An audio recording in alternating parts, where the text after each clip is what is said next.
За эхэлсэн шүү. Гэр бүлийнхэн чинь таныг дэмждэг үү? Does my family know anything? Yeah, does your family support your obsession with Mongolia, right? Миний гэр бүлийн ажил. They don't really know too much about it. I've spoken to them about it recently. They watched the interview. They had it on Facebook. I sent it to one of them, and they showed it to like my grandmother and my aunts. They don't know where it is because basically, you know, they're like 40 years old. They didn't teach those kind of things back whenever they were in school in the first place, so they have no idea about stuff like that, you know. And but they were interested to hear about it and what I was doing, and you know, they support everything I do basically. So, I mean, every family wants to see, you know, their relatives do good in life and you know, make a name for themselves. So none of them disagree with anything that I do in life basically. All right, next question. Монголд ирээд хамгийн түрүүнд хаашаа ямар дурсгалт газар очиж үзэх вэ? What's the location you would go as soon as you come to Mongolia? There's a few. Satan people. Satan Mongolchut. Sukh Batar Square. Chinggis Khan. Chinggis. This camera. This. Want to go see that? All right. Get close if you can't see it from afar. The giant Chinggis statue. Govi. I want to go ride a camel. That'll be the best. And where's the other place that I wanted to go? I'm not sure. You can hit pause real quick. Well, I'll just cut it out then. No, just hit pause so it doesn't make the video. Recording. And I'd also want to go. I think it's maybe Western Mongolia. Might be Dornat province. Amik. Dornat, maybe. I'm not sure if that's the name of it. Altai Kazakh Mongolchut. Eagle hunters. Can't think of the word for eagle right now. But yeah, I want to go see that also. Oh, alright. Монгол гэхээр хамгийн түрүүнд юу бодогддог вэ гинэ? What's the first thing that comes into your mind when you heard the word Mongolia or Mongol? Warriors fighting, strong warriors just fighting, being tough, brutal, just like man, hardcore, like. That's exactly. Whenever I think of Mongolia, I just think of like, because when I read about it in class, when I was young, the first thing that it said was they were a massive horde of just guys with bows and arrows and sabers riding on a horseback, conquering. It was just like, that sounds epic. That sounds like the best thing I've ever heard in my life. I would have wanted to be one of those if I would have been alive back then. I would have been the best Daichin that the world has ever known. You know? What do you think about the word horde? You know, it's strange because, you know, Mongols have always been outnumbered on all of their campaigns. You know. I know, man. That's the best part about it. It's like, because whenever you think about it, the word that we use to describe it is horde. Like horde, and the word that we would use to describe everybody else is like battalion or army or fortress. It's like they had a whole city of troops, and here comes about, you know, a couple thousands on horseback, maybe like about 10,000 on horseback.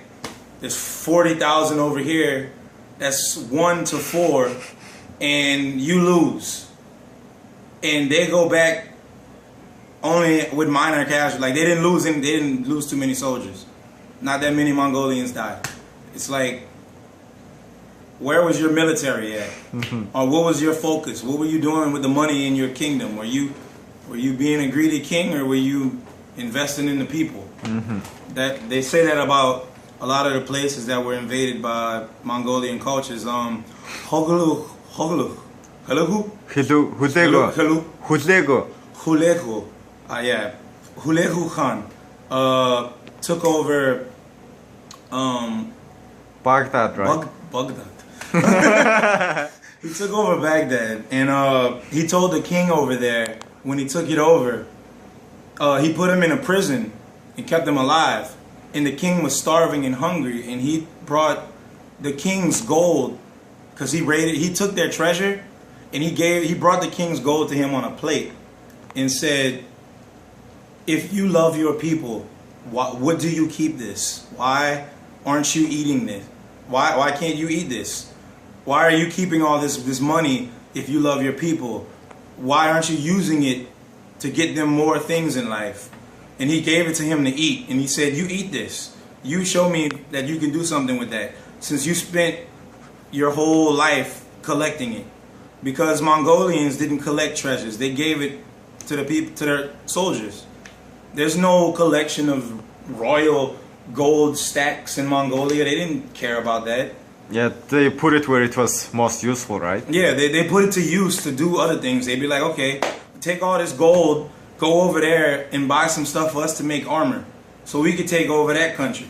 Or take all this gold and go buy some threads and some materials that we could use to build things back home. That's what they did back in the day. That's why I give them so much respect as warriors and conquerors. Now, they did some other things that, a lot of people don't disagree with, but in majority of the cases, except for like one, and that's with China.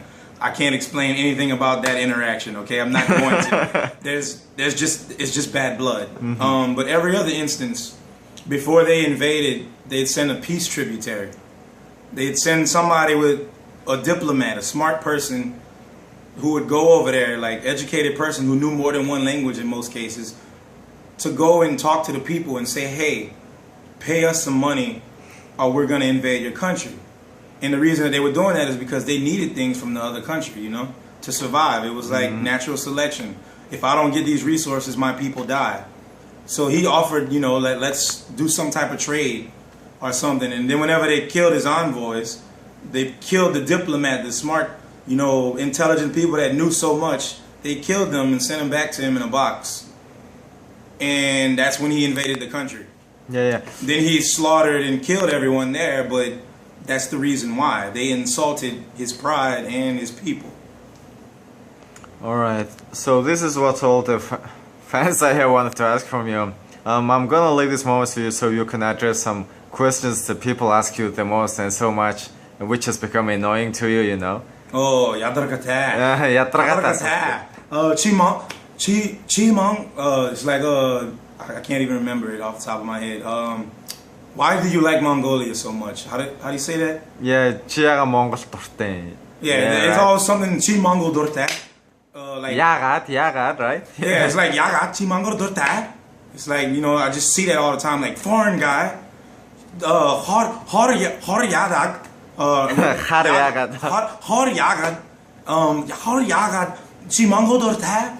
It's like, one, I'm not just a black foreigner. I'm a human being who loves your country. And who's decently related to us, right? With your Native American And I'm Native heritage. American at the same time. And, there's more than one tribe in Mongolia that trace back to over here. There's the Ket. They stay by Lake Baikal, or I don't know the term for that area. You know what I'm talking about on the outside? The river? The river Selinch? Yes, Seling River going into Buryatia. There's some people that live along it. They're called Ket people.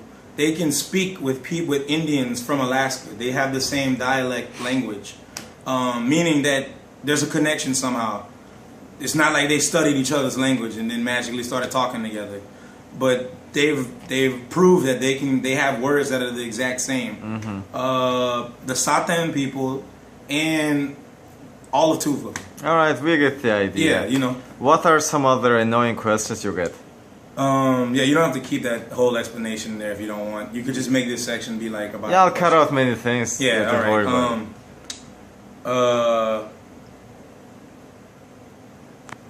Okay, these are the most annoying questions. Chi amidordegwe. Chi amidordegwe, like where do you live? Or Chi Khana. Chi Khan amidor Chi Khana amidordegwe. It's like where do you live? Okay. Chi surguli. Like where do you study? Where and Chi hidi nasta. And where do you work or what do you do? And right when you go on my Facebook, before they click to send me a message, it says my name, it says where I work, it says what school I go to, how old I am, when I was born, and it's all there. It actually just says like everything they just asked me. Yeah, just please read, right? It's just like it's right there. Or it, I don't know, you know, there's some kids that just send me messages all the time, and it's just little kids that aren't, you know, they're not as, I guess you could say, I don't want to say not intelligent. They're not as accustomed to using Facebook or the internet as adults are. So they kind of just know to click message, and then they ask whatever they want to ask, and it's like you could search around my page a little bit sometimes, you know. That would make things a lot easier. All right.